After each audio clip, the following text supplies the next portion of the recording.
Hello, good morning, જય શ્રી કૃષ્ણ બધાને મારા. કેમ છે બધા? મજામાં? હું પણ મજામાં. દોસ્તો સવારે ઉઠીને પછી હું નાવા જઈશ તો જો અમારું પાણી ગરમ થાય છે. તમે જોઈ શકો છો કે હું પાણી ગરમ કરીને પછી હું નાવા જઈશ હવે.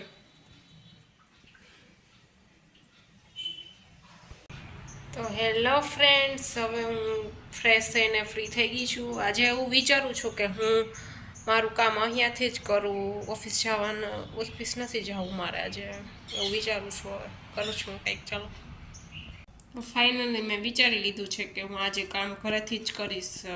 ઓફિસ નથી, મૂડ નથી મારો આજે ઓફિસ જવાનો બિલકુલ પણ, એટલે ઘરેથી જ કામ કરીશ. તો જો શું કામ કરું છું.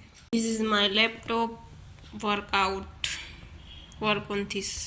આજે ઈ કોમર્સ વેબસાઇટ બનાવવાનું વર્ક છે મારી પાસે, તો એ હું બનાવું છું. ઓકે, કામ કરતાં કરતાં ભૂખ લાગી ગઈ તો હું હવે મેગી બનાવું છું.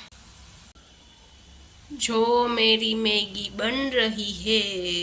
આપણી મેગી તૈયાર થઈ ગઈ છે. મને મસાલાવાળી મેગી ન ભાવે, મને સાદી જ મેગી ભાવે. યમી, મને સાદી મેગી બહુ જ ભાવે. ફ્રેન્ડ્સ, ઘણા ટાઈમથી મેં મેગી નહોતી ખાધી, ઘણા ટાઈમ થઈ ગયો મેં મેગી નહોતી બનાવી. મને બહુ જ મેગી ભાવે છે, પણ હું કંટ્રોલ કરું છું મારી જાતને કે મેગી ઓછી ખાવ, કેમ કે મેગી ઓછી ખાવી સેહત માટે સારું નથી. ફ્રેન્ડ્સ, હવે મેં મેગી ખાઈ લીધી છે ને પાછી હું બેક ટુ વર્ક કરું છું પાછી. સાંજ થઈ ગઈ છે અને જમવાનું મેં બનાવી લીધું છે. અને શું મેં આજે જમવાનું બનાવ્યું એ જોઈ લ્યો.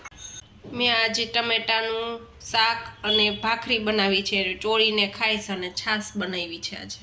તો દોસ્તો, વાગવામાં થયા છે 11 ને હવે બહુ જ ઊંઘ આવે છે તો સૂઈ જવું છે. ગુડ નાઇટ, જય શ્રી કૃષ્ણ બધાને.